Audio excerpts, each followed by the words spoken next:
3, 2, 1. Hi, I'm Angee. And I'm Jaime. Mental health is important. And sometimes even the best therapists lose their shit. Like the shit show. That The is... Shrink Show. You pronounced it wrong. Tune on in and listen to Angee's Shrink Show of a Life, because I'm perfect. Listen to our podcast, okay? You'll like it. We're therapists. Coping skills. All right. Anyways, do it. Dog Man. So, hi folks. Hi. So today we get Angie's second guest. Okay. Yay. I know Jaime goes fucking crazy with the guests. I'm his biggest fan. But she is jealous of my second guest because he's amazing. So for those of you who may not be familiar, this is Psychic Andy Myers, host of So Strange. Do you still do, oh my God, the Paranormal Dads? Yep, we still do the Paranormal Dads podcast as well. I love it. And Psychic, doesn't practice as much the medium, but does a lot of the... Past lives, a lot of past life sessions lately. Yeah. People just coming out of the woodwork. Everybody wants to know what their past lifetimes were like. And I'm like, cool, because it's my favorite topic to cover anyways. Let's figure out who you are. Yeah. So today I'm so excited because this is one of my favorite topics anyway, simply because of my mom. And this has been a topic that has always been something I've debated with folks. But Andy is here where we can talk about that fine line between mental health and like gifts, psychic abilities, even just paranormal, I guess, what am I looking for? Like spiritual explanations rather than hallucination or psychosis, right? Where depending on the time, we're so quick to put a psychosis diagnosis to it, at least in our lifetime, in this time frame, but who knows, like like the Village Idiot, right? Or you had the in a lot of indigenous groups, that person was seen as hearing from God rather than being crazy. And so I think throughout time, there's been that fine line. Like, even we don't know how to define it all the time. Well, it depends what time period in history you're talking about. It depends on what part of the world you lived in, because if you're intuitive and you have visions of the future, and if you can make predictions or claim to, are you going to be revered as an oracle and put on a pedestal, or are you going to be homeless and put in a straitjacket? It could go either way. It's one or the other. Yeah, absolutely. Yeah. So in your experience, at least, I don't know, maybe if you want to talk about your personal experience and how that felt kind of coming out. And I know you kind of come from a family of quote unquote, spiritually evolved folks, right? So it wasn't like you're coming out in this, very like Catholic environment and you're like, guess what? I hear God. And they're like, okay, yeah, we all do, Well, I don't know if, enlightened is I was eating cereal last night, spilled a whole bowl of Frosted Flakes on me. So, hey, it happens to whether you have intuition or not. You're human.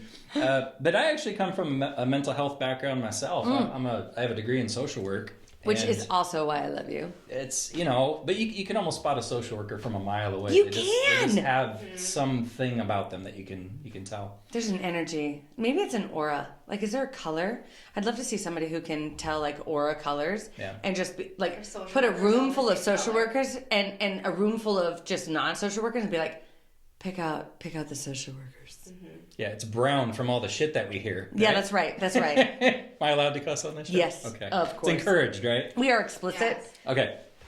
It's funny. I forgot to put the explicit rating on the episode that you were on my show, so I might be getting a call from. No, but I tried really. A little. Wait, no, but I tried really hard not to. I think I tried not to. Right? I started. Tried so hard, tried Angee. not to. It's very difficult for me. The intention was there. The intention was there. I think I was like, oh, wait, am I allowed to cuss? Anyway. So Yeah, I remember, before coming out as a psychic medium, I'd work in mental health facilities and aftercare programs and day centers for adults with mental illnesses.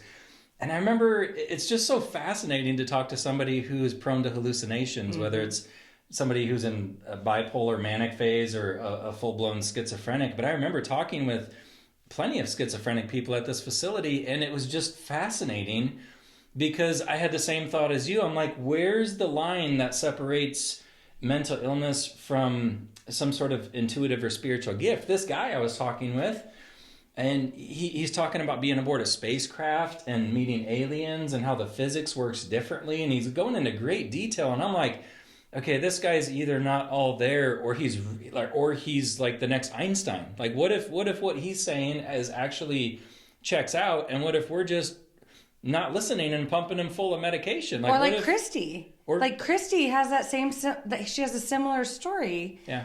And yet here she is being revered as a medium, as somebody who has that experience. And it is such a fine line. And I always ask myself, like, what if their reality is, what if they are able to bend that time-space continuum? Because like I shared the story with you guys earlier, but I always find it fascinating. Like with my mom, she fought Armageddon in her 20s. My grandma always said, I remember when your mom was fighting Armageddon. And my grandma describes it as this very real, like, battle that my mom was fighting. And I'm like, but what if? What if she was? Because at that point, she wasn't so overly medicated that she could still cross those lines. And my mom was like 4 points away from being a genius IQ. And as is my Uncle Rex and my Uncle Ross. All three of them were incredibly intelligent. Do all Rex have schizophrenia? So Rex has schizophrenia. Okay. And his is fascinating because he was like, you got to learn how to play the game, Angee. You got to learn how to play the game. And he wins at horse racing or any kind of betting every fucking time. So he's like a savant. He is. Yeah. He is. But he is like a schizophrenic savant where everybody's out to get him. But he's always like, you got to learn how to play the game. So my Uncle Ross in the middle, he's like high up at Johnson & Johnson. Like very, very successful man, very intelligent. And then my mom, who was, in my opinion, and my grandma, like she was the smartest of all of them. And she has the schizophrenia and bipolar. Like it's like it crossed doubly. And then she has these experiences that are like a time-space trip. And I'm like, well, what if? Because then I have abilities as well. So what if I'm just not quite as smart? Drink too much gin. Well, wait, can we pause for the listener for you guys to explain?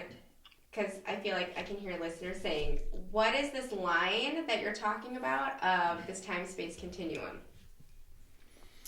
I'm don't know. a psychic, not Go a ahead, you physicist. guys. Thank you, the coaster that says that. Yeah. I'm a social worker, not a mathematician, Jaime. I'm just here to drink. But we were talking before the show officially started that, take somebody like me, a professional psychic medium. Okay, if I went around claiming to talk to deceased people and none of the information made any sense, people could label me as mentally ill. Like, this guy is a little off. Nothing that he says makes sense. Mm-hmm. The only reason I'm considered a legit psychic medium and not mentally ill is because the information I give people does check out as valid. But that's that line. Like, what if it didn't? Because that's the only thing that separates me from potentially living on the street and just getting by. I mean, fuck, I tell people like information that I feel like they need to hear, and to them they're like, this doesn't make sense, and it's just me speaking to their soul. Yeah. So thank God I'm not claiming it to be from a dead person, because I feel like I would have been locked up a long time ago. People are probably waiting. They're waiting with straitjacket. But it does make you wonder, because, I mean, am I correct in saying that, like, statistically people who have schizophrenia, they tend to have higher IQs than the average person? So maybe that's the price you pay for being genius level. And other people, you can see it as well. I've met plenty of people who are ridiculously smart, but they're slightly socially awkward. Yeah. Whether they're on the spectrum or what's going on. Like Elon Musk, take for example, brilliant. But a lot of people suspect, or a lot of people claim that they just flat out know he's on the autism spectrum. But maybe that's the price you pay. You sacrifice something, whether it's a little bit of quote unquote, the social norms, because you're so bright. Yeah. You know?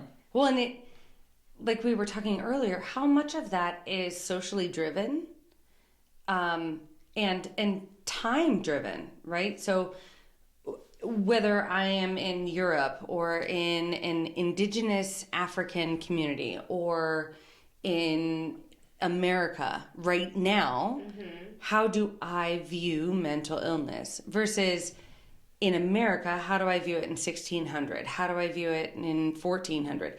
How do I view it as an indigenous tribe earlier on in the Americas, right? There's more of that reverence versus... Well, and even in recent history, right? Like mental health is a very young science. We still don't know much about the brain, but when you look at just, the 1920s, when everyone was just institutionalized and when social services was just being birthed in America, they were just kind of thrown into places as a lump. And that was like people who hear things, physically disabled, children, homeless, all thrown into one spot. And then, fast forward to all of a sudden the DSM is defining what is a mental illness. Like when homosexuality used to be defined as a mental illness. No shit. I was just talking about that today. I mean, that was... And I was like, that's recent. So ridiculous. Wasn't it into the 80s that was still in the DSM? Yes. Or was it into the 90s? I feel like... I want to say 80s, but I might have just lied. That's nuts. I know. I meant to look it up today. But it's just a way to show people that, even the Diagnostic Statistical Manual, the DSM, that therapists and psychologists and people who need to diagnose you with your mental illness, they use this book filled with facts of, yep, you check the box, you have bipolar. Yep, you check the box, you have schizophrenia. But even those rules have changed every time this book gets edited. Right. And every time this book has been re-edited by other doctors. Yes. I mean, even women experiencing PMS used to be a mental illness, and then you'd have to go see your psychiatrist for that. Or you'd have to leave your village and go hang out in a house. Can we go back to those days? I'm not mad about it. Can I get a week? Can I get a week vacation once a month? Who invented that? Probably a man. A week vacation away from my children and my responsibilities in a house full of women? Yes, please. That sounds lovely. Because we'd all just be like, I'm getting a blanket. Do you need one? And we would just... and we would take care of each other. Exactly. The place would be filled with junk food and comfort It would. food. It would. Yeah. You want some Doritos? I'm sorry, I ate half the bag. Chocolate for days. No, one of the things too. So I love this line between mental health and spiritual gifts, because having grown up with both my mom and my Uncle Rex, the line that I have found between schizophrenia and this overzealous religious spiritual belief is insane. So my Uncle Rex, I was 18 years old, okay? And at this time, it was my senior year, but I'd graduated in December. And it was January. I was walking downtown Omaha, and he's a homeless nomad. He was walking around downtown, and I'm like, holy shit, that's my Uncle Rex. Now, at this time, I had decided that I was going to go to Romania for 4 months in the fall. Did you not know this about me? Angee, there's Keep so up, much. Angee. Keep up. There's so much I don't. Did you go? Yeah. You went to Romania? Yeah. And I'm just now learning this on your podcast. Yeah. What the hell? All right. God Continue. damn it. I'm sorry. So for 4 months after my senior year, because I didn't know what else to do, so I was like, why not go to Romania? That sounds great. YOLO. Naturally. Yeah, Yeah. right? But I found my Uncle Rex downtown, and at this time, I had to raise $4,500, and this wasn't January, because I think about it, I got accepted in the end of February. So I had from the end of February until August 15th to raise $4,500. This was in the year 2000 because that's when I graduated. That's a lot of money for a kid that age. No, it really is. I know. You're not wrong. Back in the day when, You're not wrong. Nothing. It's a lot of money now. I know. Yeah. And I was like, it'll happen. I hope.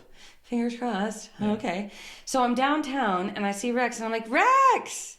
Oh my God. Now, mind you, we never see Rex because he doesn't come to family functions. And you can't call. He's a nomadic. He's nomadic. You never know where he's going to be. So he happens to be downtown. I tell him what I'm doing and he's like, I said, well, because at the time I was really practicing like religion and I was like, well, I hope God and Jesus really, provide for me because that was the phase I was in at that time and it was protective. Yeah. It was great. And he said, well, Ange, you know I'm God. And I said, oh, I didn't. How do you respond? Oh, I just love to like play along and Right. just be like, oh, really? And he goes, yeah, you'll get your money. It's fine. I'll make sure you get it. And I'm like, well, fuck yeah. Thanks, Uncle Rex.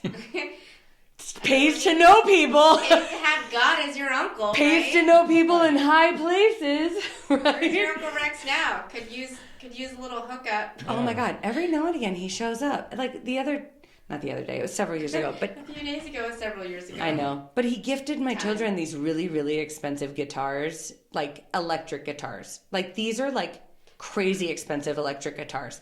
I don't know. I see him probably once every like 10 years. So did he deliver on the 4,500? I mean, did he bet on some Well, ponies and win some money? I got the We moved on. We're 4,500. focused on the guitars. Oh, now. sorry. Right. Guitars. Right. Was it autographed by somebody with the last name Hendricks? Because you might want to No, keep that right? one. No. Okay. However, I got the money. Did I get it from Uncle Rex? No. But same thing with my mom. Hers looks different. So my Uncle Rex, he's either Jesus or God. And then depending on who he is, if he's God, his son is Jesus. If he's Jesus, his dad is God. Right? And that's how it always played out in his stories. My mom, she always found the darker side of religion. And she always accused me of being the devil's daughter and being I mean, she's not wrong. right. I know. Right. veil. Being Just, trained by the devil for the evilness of the world. And but there was always this underlying spiritual belief and, I don't know, this passion for the Bible and everything biblical in their psychosis, which I always found fascinating because I feel like there's something there. Like, why, when they were in psychosis, do they always tend towards this spiritual side of life? A lot of people do, it seems like. I mean, I don't want to say most or all, but there certainly seems to be a good portion of schizophrenics who have that underlying It's kind of, common. Grandiose, how they Yes. fit into the larger picture of things. But not only like the I'm God and I'm Jesus, but even just the belief in God and Jesus and the devil. Like it's real. We are living in that plane. They are players in this life's game. Yes. I'm going to leave his name out, but I was recently contacted by an old grade school friend of mine. Haven't talked to him in over 20 years at least. And he got a hold of me through Facebook Messenger, and he was like, hey, heard you were in such and such state recently. And I was like, oh yeah, I was doing some paranormal adventures there. And he said, cool, man. I want to meet up. I want to hear about your spiritual journey and how you got into this. And, and it did. It started with a near-death experience. And that's when I was, my gift kind of came to the forefront. But I started chatting with him. Wait a minute. You're going to have to go back to that because I don't Okay. even think I know that. Okay, we'll rewind that. But the more I was chatting with him, the more I was like, oh, okay. He has some stuff going on. I don't really know, but he seems very manic, and it's kind of one of these deals where I don't know if he's schizophrenic. I don't know if he's taken too many mushrooms, like one of his family members said. But he believes that he's been that he's died many times, like 50 sometimes, but he can't die the last official death until he saves X amount of people on the planet and helps activate them to wake up or whatever. So he's traveling the country right now, meeting people and doing things and having awakenings. And he said, whenever I'm ready, meet up with him, and he's going to basically download all this information to me. Oh my God, can I meet him? So part of me is like, I'm going to... on our podcast? Can I go with you? Dude, it'd be like, part of me is like, I'm going to keep my distance because I'm not sure how stable he is. And the other part of me is like, yeah, I want to be activated. Like, download me, bro. So what's interesting about that, is, again, I use my Uncle Rex because my mom, she was a little too close. So it was harder to distance my emotions. Right. But Uncle Rex would always say, like, you got to learn how to play the game. You got to do this and you got to do that. And it's funny, hindsight looking back, I'm like, wow, he was onto something that I didn't see at the time. So let's take a step back from this fella, okay? He says he's died 50 times. Okay, what if he is referencing former lives? Past lifetimes. Right. Yeah, Right. Reincarnation. So he's saying it in a different verbiage that we may not connect to our current verbiage. Doesn't mean that it's wrong. Okay? And he's saying I have to save so many souls. Now, all of us feel this sense of urgency to help people and save people. Not save, but save in the sense that trying to help them find their best self. Mm-hmm. Yet we don't say, well, I have to save 30 souls and then I'm golden. Mm-hmm. But we feel this sense of urgency. We may not be able to equate that number. Right. We don't have a number. We Yet- just want to. What makes his experience look different? You know what I mean? Yeah. It's again, it's such a fine line of, I don't know. And you know what makes it even stranger? Like I said, I know his sister. I played on his sister's soccer team years ago when she was still living in Omaha, but I haven't talked to this guy since like 7th grade. You know, when his 8th grade class graduated. Have not. He talked probably to has some fucking download shit for you, But Andy. check this out. So it's a little ritual. I don't know how it started, but when I tuck my daughter in at night, she's 8. But I read her a story, and then she requests that I tell her 2 stories from my childhood. And she just loves to hear about what I did in the 80s growing up. And I'm like running out of material. So I'm like, Finnegan's the same. Does he say he wants to know what things were like in And the they're only a older month days? apart, so that's interesting. It is interesting. Anyway. But I'm running out of material, so I'm like digging deep. And I remembered a funny story about one day we were, me and this guy that I'm talking about, who needs to save 50 people, we were instructed to go out and we had to bang the erasers and clean the dust off the erasers. That was like our chore for the day. Yes. Well, he was being funny that day and he like jumped into a bush like outside of school and he got stuck. And I was like, oh my God, that's crazy. I can't wait to tell the class. So I'm telling this to my daughter, Sky. She's laughing. Have not thought about him in 20 years. This was before? The next day is Shut when up. he reached out to Shut me on Facebook. up! Oh my God. I'm like, so he's connected to something. He is you guys are connected. He heard me talking, so He is connected, because how often does that happen? And we chalk it up to coincidence. Coincidence? And- dirty and- word. Right? Is it synchronicity? It is. Coincidence or is it I fate? literally... John Locke on Lost. Oh my God, I literally just watched a video today about synchronicity versus coincidence. And it was so good. But that does happen a lot, where I'll be thinking of somebody and then suddenly they'll message or they'll need something or they'll, or whatever. Anyway, yeah, it's like this collective connection. He's got knowledge for you, Andy. Can I go? I mean, I'll let you know. I don't know when he's going to be back in town, but yeah. And I did the right thing because he was talking about dying and this and that, and I was like, I just need to make sure he's not suicidal. So I contacted his sister. She's like, oh yeah, he's been like this for a while. We know. We don't think he's actually danger to himself or others. Yeah. He's just off on a journey, and he takes a lot of mushrooms. And I was like, all right, just making sure. But the past life thing is interesting. You mentioned the past lives because, again, before we went live with this recording, the 3 of us were talking about past lifetimes and how DID, dissociative identity disorder, Formerly known as multiple personality. right? For the longest time, I've theorized that what if those people are slipping into previous versions of themselves from past lifetimes? Complete with different speech patterns, different ways of talking and walking, different interests. Even there's been some cases, am I wrong, where somebody will slip into a different personality and their blood pressure's different, like their cholesterol, like physiologically they're a different person. They'll almost say that eye color sometimes looks different. Like when I look at you, I'll be like, it's weird when you're this alter, I see a different eye color, or you look different. Well, and it's all about probably the energy too. Like the energy just feels so different. Well, if my eyes start glowing yellow like that wolf that you saw years ago, just let me know, because I'll back up a little bit. Okay? Don't you go rabid on us, okay? Yeah, I know. No, you're good. I'll just drink more gin to mellow myself out, right? You'll be good. Drink your gin, Andy. Drink your gin, Andy. Yeah. No, but that DID, disassociative stuff, we were also talking about how, and this is a phenomenon that I had heard about, and Jaime knows somebody who thinks they've experienced it, but how a lot of times souls, so what I believe, and I know Andy and Jaime believe, is our soul chooses the life that we want to live in order to advance our soul's goal and agenda, right? So choose several different lifetimes to experience several different things. Maybe I want to be a cook. Maybe I want to be an artist. Maybe I want to be a social worker. Maybe I want to experience, life as a marginalized person, whatever it is. All right. So there are certain souls who might contract with, I only need to learn the second half of life, and one soul's like, I only need to learn the first half of life.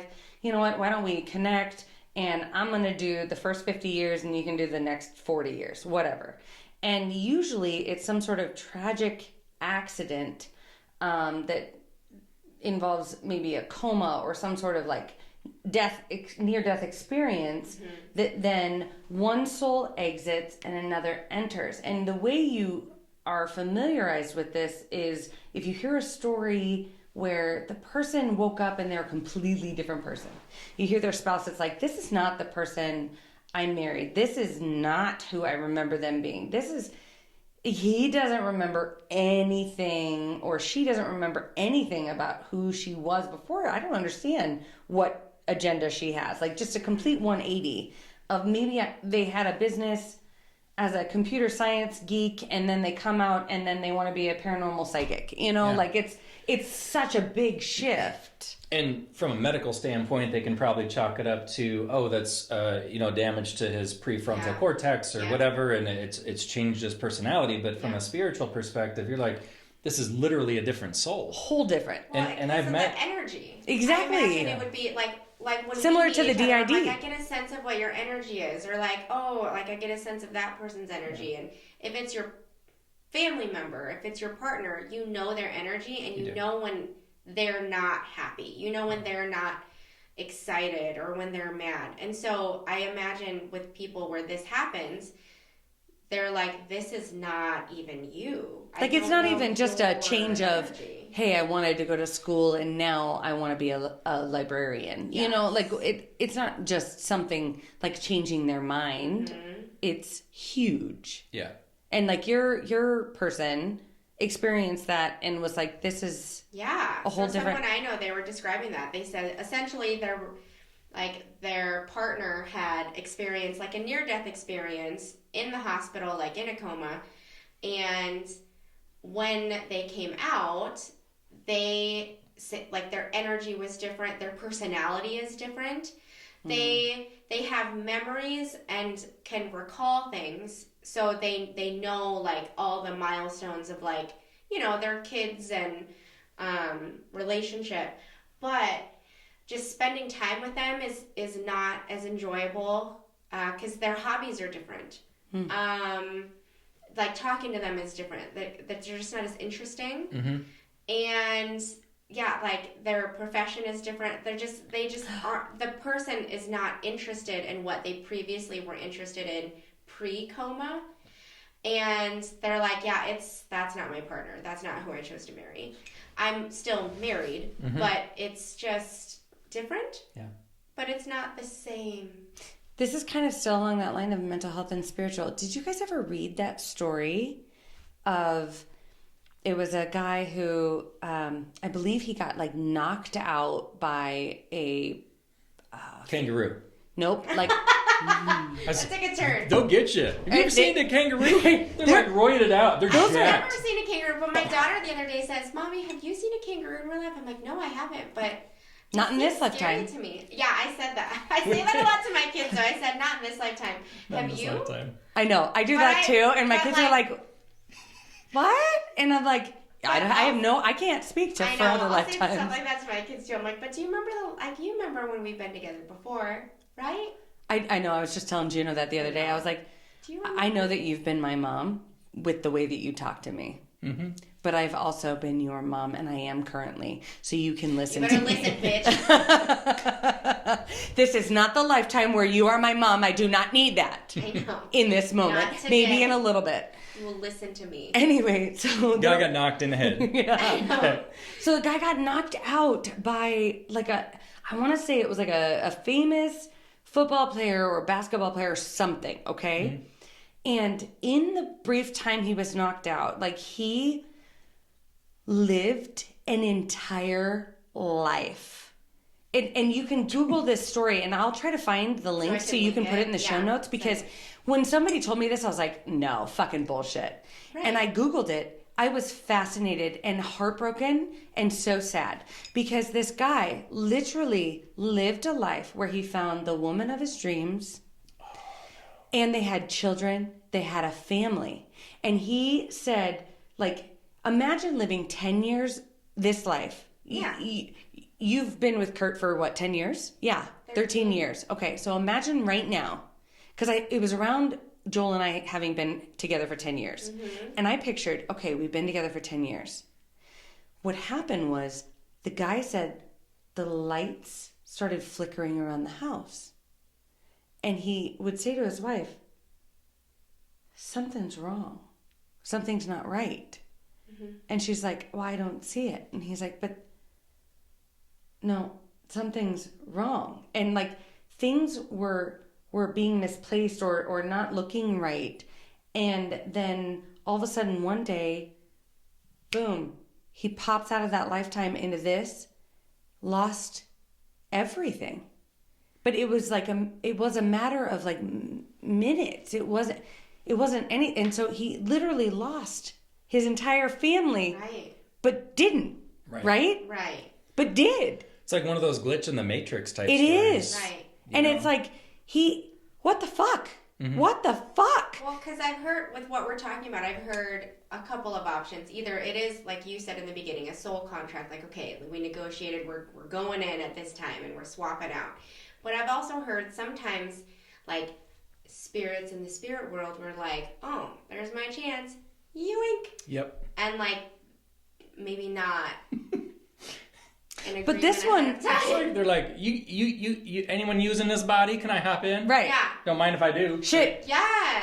Shotgun. First come, first serve. So soon as you lose. I've heard of that. So I'm like, is that what fucking happened to this guy? No, but this guy, it wasn't that he left his body. Right. He remained in his body, but he lived in that time he was knocked out, according to him, and like an entire 10 years of life to where he built a career, a family, everything, and then woke up and had none of it. And I remember, I believe, it said, like, he knew the woman's name and like, he tried to, like, fight, and she's like, I don't know who the fuck you are. Wow. Like, it was like, I just thought, what if I woke up right now and everything that I thought was my reality wasn't. Mm-hmm. Right. And they're like, oh, Gina, you've been in a coma for 4 years. I'm like, who the fuck is Gina? I'm Angee. And they'd be like, what? No, you're Gina. You'd be like, where's my kids? And they're like, you don't have any kids, Gina. Right. And honestly, if you think about it. Keep this going the rest of the podcast. Yeah.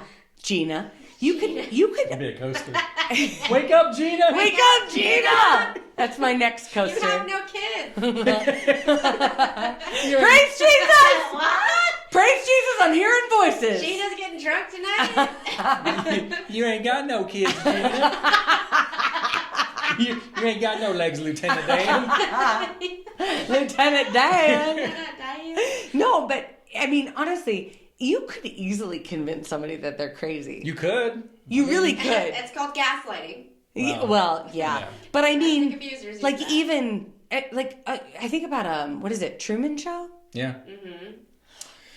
Oh! But you also have these other cases of acquired savant syndrome. You guys heard of this? No. Oh my God. A couple cases come to mind. The people who experience head trauma, and then when they come to out of the coma, they've mysteriously acquired the ability to do a talent or speak Oh, no, a new I have. language. And in fact, yeah. this is interesting that you say this I'm going because to need links, so I'm going to put this all in the show notes. I found Google a it. journal that had been gifted to me by my friend Melissa's grandma. Okay, Grandma Carter. Grandma Carter always told the story of how she had a near-death experience, and she legit remembered it to the day.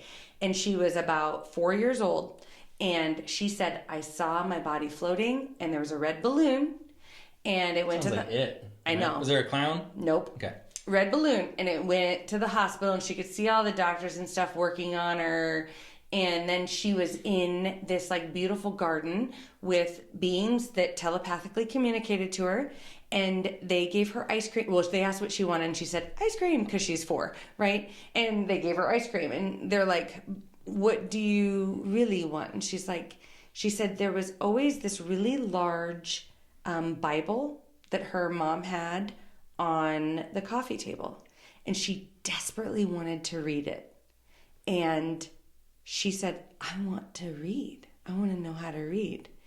She woke up. Shut up.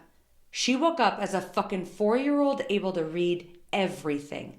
Everything. Like it was, and I'm like, Grandma fucking Carter. And she had this whole fairy. Grandma fucking Carter. Grandma fucking Carter. And she had this whole fairy garden in her backyard. Like she believed in fairies because the fairies were living in her backyard Obviously. and communicating to Probably her. do. They did, 100%. Grandma Carter could say anything and I'd be like, yes, please. But I loved that story because I'm like, holy shit, you woke up. I didn't realize that's what it was called. She got downloaded. Yeah, I mean, there's plenty of cases. I wrote about a couple in my Sky Diaries book, but there was a guy, a teenage kid, William Nesamoa. He was a high school soccer player in Atlanta. He got kicked in the noggin, went into a coma. When he woke up, he spoke fluent Spanish. Although prior to getting kicked in the head, he only knew like hola and, yo quiero Taco Bell. Fluent in Spanish, didn't have a lick of English. They had to bring in interpreters to translate for him. Like he couldn't even speak English. Couldn't speak English at all. Was he the same soul? Did he slip into another lifetime? He slipped into another lifetime is what people theorize, because after a few days the English came back, the Spanish wore off. There's another case, Michael Thomas Boatwright, born in Florida, did some tours in the military, and they found him at a Motel 8 in like Arizona, and he was unconscious. They brought in medics and everything. When he came to, they had to bring in interpreters because homeboy was fluent in Swedish. What? Didn't know a lick of English. He claimed his name was Johan Eck, and he couldn't remember why there was tennis rackets in his bag. People showed him his ID, and he didn't know who that guy was. He was like, "I'm Johan Eck from Sweden." And eventually, Sweden. Yeah. So with counseling, and I mean, again, the English came back, the Swedish wore off, but with time, his therapist convinced him, like, you got to live this life as Michael. That's the only thing we can do here. But is it so much of a stretch to think maybe his name was Johan and he lived in Sweden? And then you got talents, like aside from the language thing, you have the talent. What's his name? It was Derek Amato was his name. He dove into the shallow end of a swimming pool, hit his head, went into a coma, pretty standard. Woke up, dude, overnight. Was Like a piano savant? Master pianist savant. Was he Mozart? Could be in a past life, and he can still do it to this day. Obsessed with Mozart. I loved Mozart too. Yeah. He loves dancing to it. How old is he? 3, just turned 3. Let's see, age 3 and 4. That. He's like, Dun, dun. he just loves it. He's like, How often do you play Mozart in your house? well, I like classical music as a band. She's such a band. And- But she's I know. smarter Shut than up. both of us. I That's know. That's what music does. But his little, like, Can you tell the singing audience lullaby what you thing. played I in played band? the trumpet.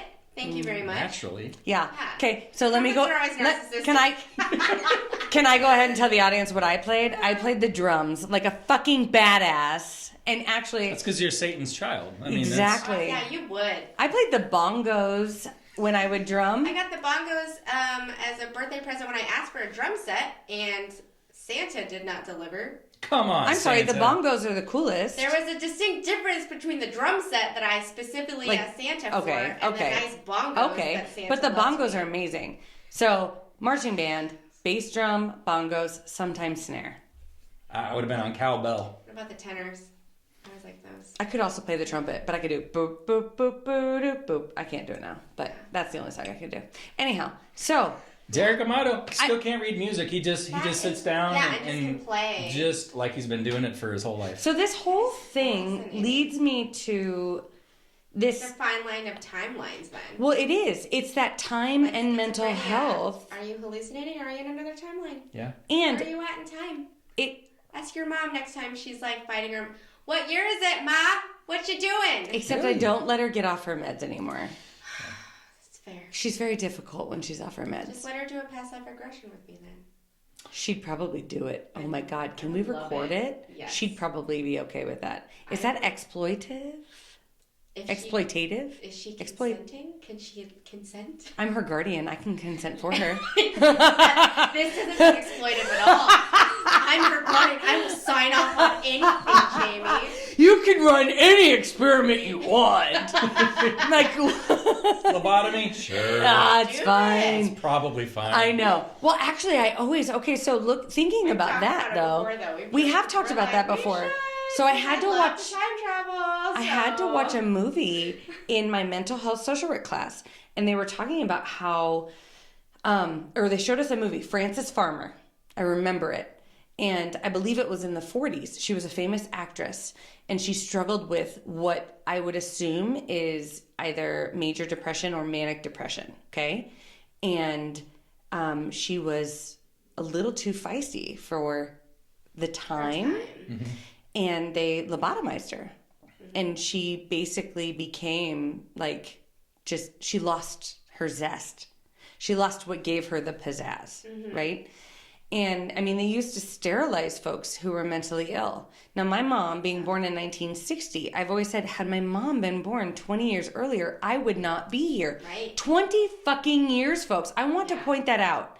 Like 20. could be What year? Gina. No, say the year. Yeah, you could be Gina. What? You No, could be but say Gina the right now year. instead of Some Angee, you know? people- Yeah, 20 years. So that means, like in 2003, 40. well, my mom was born in 1960. So in 1940, they were still sterilizing folks who were mentally ill because they said they shouldn't procreate because they didn't want more mentally ill folks. Okay? Right. But they also, again, let's go ahead and clarify, saw being a lesbian or gay as mentally ill. Okay? So their little, like maybe their judgment was slightly off. I'm just going to go ahead and throw that out there. Now, again, 20 years is the difference between now and 2003 of like birth. Oh, yeah. 20 years. So, fuck me. Yeah. Like that's crazy. I wouldn't be here if they sterilized her. You know, that's just insane to think. I know some people today who are not mentally ill who should be sterilized because 100%. they're not contributing much to the world. Or to their children. Exactly. I had a kind of a cool run-in encounter, you could say. I was doing a group medium session with 5 or 6 sisters, and we were connecting with their mom, and I was relaying messages from their mom all evening. And it was great. And the sisters were amazing. They were just great people. And as we're talking, I kept seeing all this Native American stuff, buffalo heads and dream catchers and all this. And they're like, oh, well, that makes sense because she loved Native American stuff. She was Caucasian, but her whole house was decorated as if she was Native American. Because she was. Okay, well, that makes sense. And then they said, hey, could we share something cool with you? And I'm like, yeah, the weirder the better. So apparently when their mom was on hospice, she was heavily sedated, and all like 5 daughters or whatever it was, they were around just kind of chit-chatting and making their peace with it. And their mom suddenly sits upright, and she opens her eyes and she's looking around, and everyone's like, oh my God, mom, are you okay? What's wrong? And she looks at them, and in a voice that was not even her own, she said, "Mom's not here, I'm Yellowbird." Oh, fuck me. What? Yeah. And they're like, oh, snap. But, I mean, again, is it too much of a stretch to think that in her, confused state of being right on the verge of crossing back into the afterlife, was she recalling a previous lifetime where she was a Native American her called soul's Yellowbird? remembering everything. Yeah. Well, because they say in past life regression, what we're doing is you're just accessing your soul's memory, which follows you no matter what lifetime you're on. So in theory, you remember all of this. But when we come into this lifetime, we're just choosing to only recall this lifetime because it's just too much information. It's too much. To recall absolutely everything in multiple lifetimes. I like to picture Yellowbird being in his timeline, waking up the next morning and being like, yo, had a crazy fucking dream. Yep. Woke up, sat straight up, surrounded by all these white folk. I know. And they were like, Mom, and I'm like, no, Mom's not here. I'm Yellowbird. Like, and they're looking at me like I'm crazy. That could be a movie. You know what I mean? But that's that line. That's that time space thing that where I'm like, sometimes we try to make logical sense of things that aren't meant to be understood necessarily within our brain. And it's okay. We can just let them be. Just let them be what they are and move forward. Right. Yeah. Well, and then Andy, I guess, as our guest who is a medium or who has capabilities of doing that, how do you walk that fine line then of saying, okay, so I have this capability. I also live on this earth with these like societal rules. Yeah. How is that walking that fine line? Yeah, I'm not really sure how. I do shut it off when I'm You're like, I using still it. have no fucking... You're like, I mean, don't really know. I could be on the wrong side of sanity already, for all I know. I don't. Am I even on a podcast? What if this is all in my brain? Right? This isn't even real. I go home, I was on a podcast, and they're like, that show doesn't even exist. Sure. Just go to bed. Just playing the game. Gina, go to bed. You're good. Gina. I don't know. I definitely turn off the lights when I leave the psychic room, if that makes sense. I once had a neuroscientist study me. Did I ever tell What? this story? Yeah. Tell us about that. Okay, it was early on in my... I love this discovery of one another. Well, you went to Romania without you telling thought me. you were friends.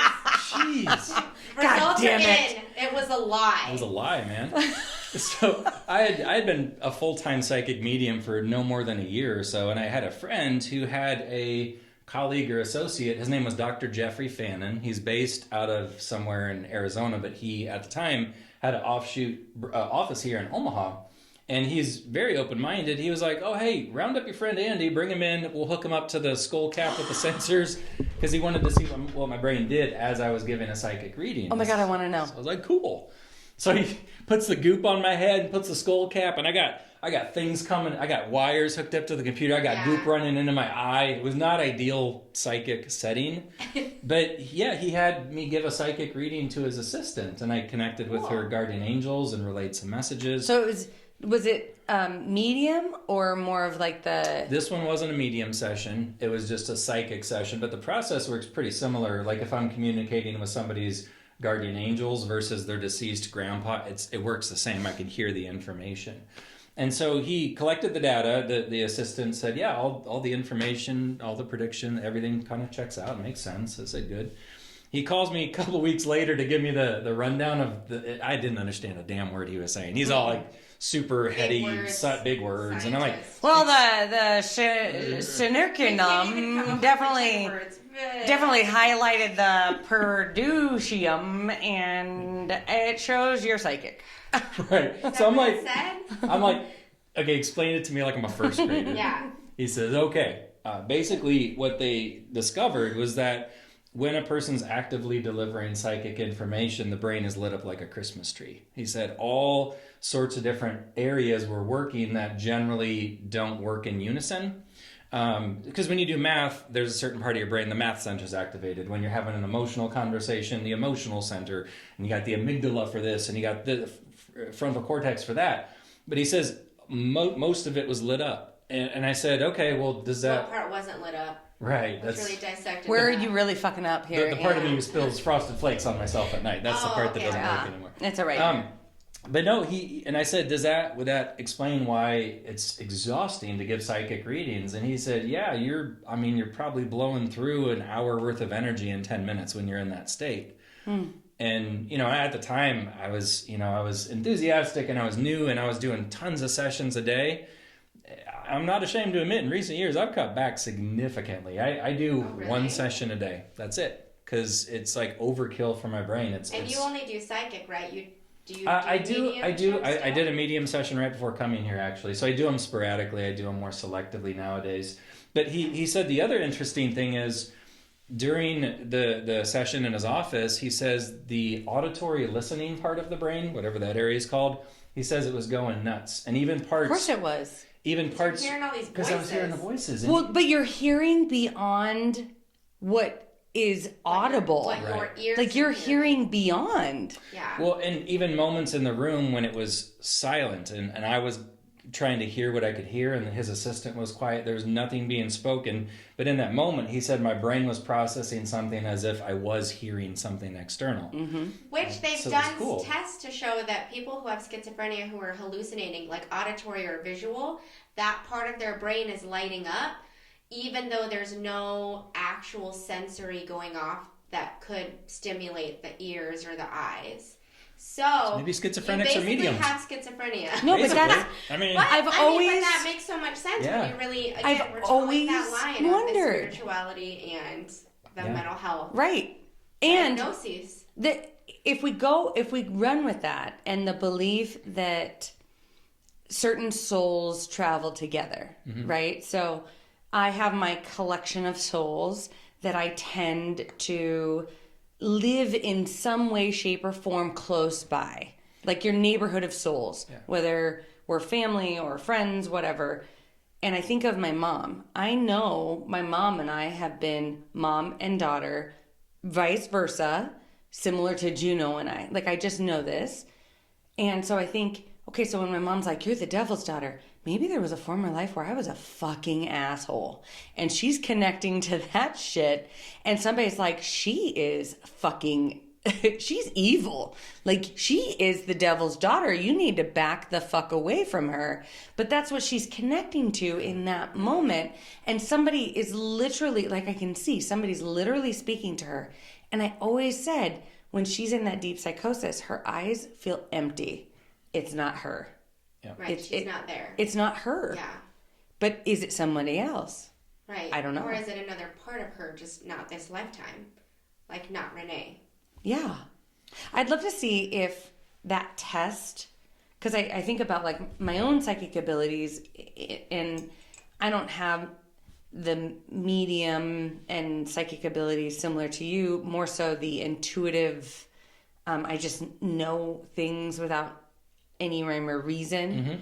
I'd love to be hooked up to a machine to see if that shows anything, because it's not like I'm hearing anything. It's but I don't know if my brain, I don't know where my brain would process. I would just fucking love that. So if your buddy's listening, or if anybody's doing a test, just I'm available. Send us an email. I would be curious. They're going to take a scan of Angee's brain and it's going to be a monkey banging cymbals. Yeah. It's so weird. And they're like, Gina, you have no kids. Gina.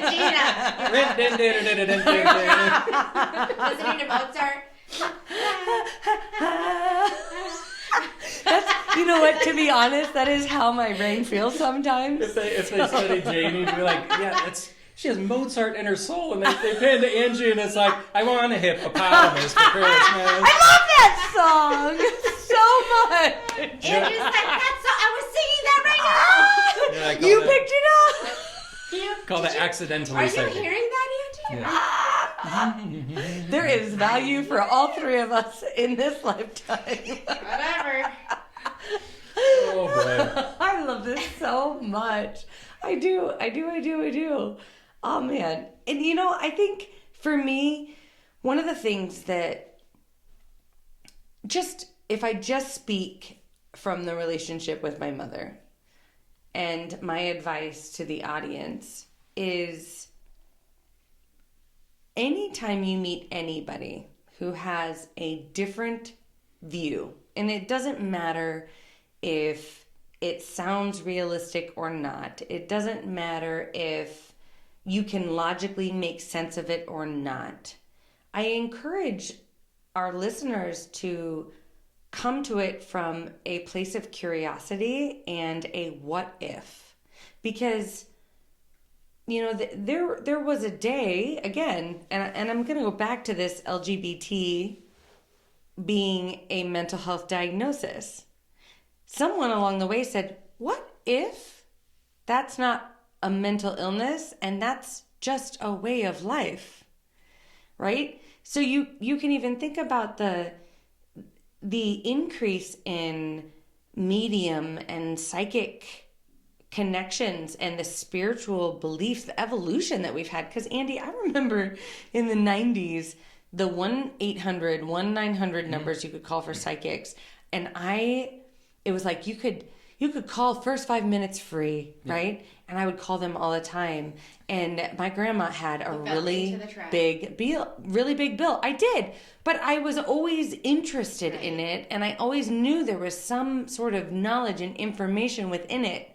But they were exploiting me at the time, right? Because it was... you thought the Miss Cleo. Right. Yeah, exactly. There are some good ones and there are some There's- bad. You just give me $1,000, I can clean your shit up. There's plenty of bad ones, to be honest with you. I Well, mean, not everyone Say has that about doctors, therapists, teachers. mechanics, anything Yeah. really. Everyone. Bad. Yeah. And it's like you kind of have to trust that intuition. But looking at the trends, just even since the mid-90s, it was like this, you know, I wouldn't even tell my friends I called the psychic line because they'd be like, oh, what's wrong with you, right? It was, that's kind of the way the mindset was. Now you're weird if you don't go see a psychic. 'Cause Exactly. everybody's into it. Everyone believes it. Exactly. And it's like now you can fully embrace that. So that just, to me, shows the evolution of how we can see other people's gifts rather than judging them based on how society sees it. So my encouragement is just be ahead of that. And if someone like my Uncle Rex comes to you and says, you know, God. well, I don't know if I've shared this story, but I'm going to share it real quick. He called me, and Joel and I had been dating for 10 months. Real young, real fresh relationship. And I put Rex on speakerphone, and he rarely called me, ever, right? Again, it's like one or two times in 10 years. And he's like, when are you going to start having babies, Angee? And I was like, oh, well, it's kind of a personal question, but I mean, I don't know. Mm-hmm. Rex, like I haven't necessarily thought about it, which was a lie. I had thought about it, but you know, because he's God. New fresh relationship right over here. It was awkward. It was. He already knew, right? So he said, well, and so fucking deadpan serious. Joel still tells this story because he's so fascinated by how serious Rex was. Because he goes, well, when you're ready to start making babies, let me know. Because I know a guy who can get you Tom Selleck sperm, and you and Tom Selleck would make beautiful babies. Oh. And I went... Did you just roll with it? I did. Yeah. I went, oh. Well, he does have a great mustache, so... Yeah, I was going to say. You looked at Joel's subpar mustache, and you're like, well... I could go for a strong mustache. Yeah. Tom Selleck. And I would use that against Joel all the time. I'd be like, listen, motherfucker, I know a guy who can get me Tom Selleck sperm, so don't fuck around. You think I would make a baby with just your sperm? But I legit, in that moment, because again, it's so easy for us to like just dismiss. And I honestly was like, well, what if he does? What if he does? Like, what if for some reason he has a fucking connection to like Tom Selleck? This guy knows everybody. Tom Selleck's doctor or some shit who pulled out his sperm because he's like, I could sell. Tom Selleck, give me some sperm. Okay, here you go. Probably. Past him. But I'm just saying, what if? What if? And what harm does it do to say, okay, all right, cool. Yeah.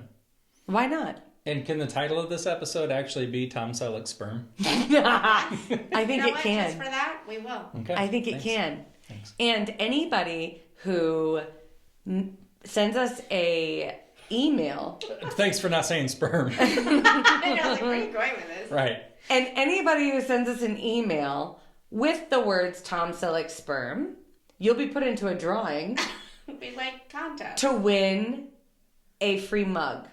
Also, if you are Tom Selleck and listening to this episode, You just get a mug. you can send us your sperm In exchange for a mug. in exchange for a mug. And you Tit get for tat.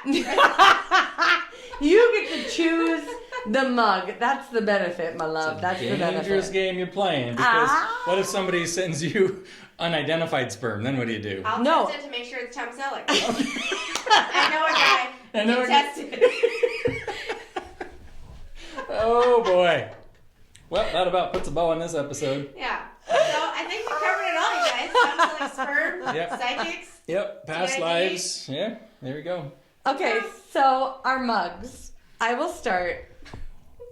Comments have been disabled. Where I'm going to go with this is you fucking comment on Tom Selleck's Sperm and you try to diss that shit, and I'm going to disable you. That's where I'm going. Oh, I'm not angry. My mug has kind of this, cross-legged Buddhist statue kind of watercolor deal, and I would have to be insane to think that I could actually bend and pose like this, because these hips and this back just don't work like that. Also, her ears, she has them really gauged. Like, they're real far down there. Those are some danglers. Yeah. I couldn't pull off that look. No. But, maybe in my wildest... Maybe in your past life. maybe in a past life, I was like a yoga instructor. Now I can like barely touch my toes. But it does Really coincide work with to that spiritual, because she looks so centered. Yeah. That's because all her chakras are aligned. I'm going to go home and have a drink and eat pizza. Maybe instead of doing that, I should like meditate and Align those yoga it up. chakras. Yeah. Well, what if, I think one of my chakras is blocked with pizza. I'm going to go ahead and say this. Okay. What if we just haven't figured out how having a drink and pizza can truly align our chakras? Hot damn. There you go. Everything is... We missed a high Very five. awkward. Ah! I really- Damn it! We're Yeah. right-handed. We're right-handed. Get it. Yes! No left-handed high five here. Although, did you ever hear the secret? Okay, let's try this. You So I have to heard watch your you look at the elbow. Look at my elbow. Yeah, I'll look at look your at the- no only the left elbow. hand. Look at my Look at the elbow. elbow. You hit every time. 100% of the time. Try it one more time. Every time. Look at we did it twice by looking at the elbow. 50% of the time, it works every It time. works every time. 60% of the time it works 100% of the time. So what does your mug say, Jamie? Mine says beauty has no skin tone. Which that's true. Beauty does have no skin tone. Whether it's skin tone in, I don't know, if you're on Color? a spiritual level, if you're a human and you have color, you know, past life, future lives. Yeah. Whether you're green or gray. Oh, we talking aliens? Yes. Ooh, can you have me back when you do that episode? We are going to talk about aliens in the future. Yes. I love it. We were going to do one with Christy Peterson. She's a hoot and a half. She is a hoot and a half. Should we do a separate one with you or together? Wait, what do you talk about that has to talk about aliens? I just love aliens. I mean, He does. I can't get enough. I usually if I'm watching something, it's either a soccer game or it's a show on Bigfoot or aliens. It's just my thing. Ancient Aliens, I could like fall asleep to that shit. I love that. Aliens because you had us watch it.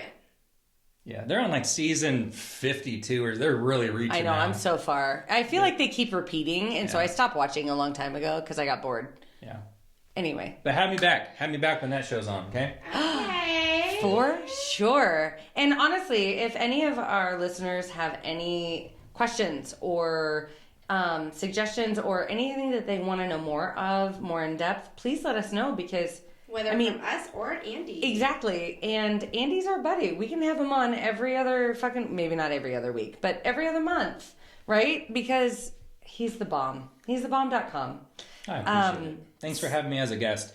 And if anybody is into past lives and Bigfoot and aliens and premonitions and psychic visions. I do have a podcast, like Angee said. It's called So Strange. You can find it on Apple Podcast, Spotify, Stitcher, everywhere else. So there's a lot of really great stories on there. I have and there's something for everyone. There really is. Well, I scared. We go dark, and then we tell some ghost stories, and then we'll lift people's spirits with some angel encounters, and then we'll go off the rails with some conspiracy theories. Yeah, you never know what to expect. That's what I said. Like, it's really inside of those. It's really something for everybody. And if you really love hearing my voice, I am on. Who doesn't? Right. I get sick of it, but. I am on one of Andy's subscription episodes telling my iris stories and a couple, interesting encounters that I've had. They're not They're great. Thank you. I don't feel like they're as interesting as some other folks' stories, but it's because I've lived them, right? We always think that. Right. So, what a big deal, yeah. But it is a big deal. It is a big deal. So, anyway, we love you so much. Thank you for being here. Rate, subscribe. Like, rate, subscribe. Bye. If you think we're cool, or even if you don't, please like or subscribe so you'll stay up to date on all things The Shrink Show. Thank you for choosing to spend a portion of your life with us. And remember, don't take yourself too seriously. Life is all a giant shrink show. A Huda Media Production.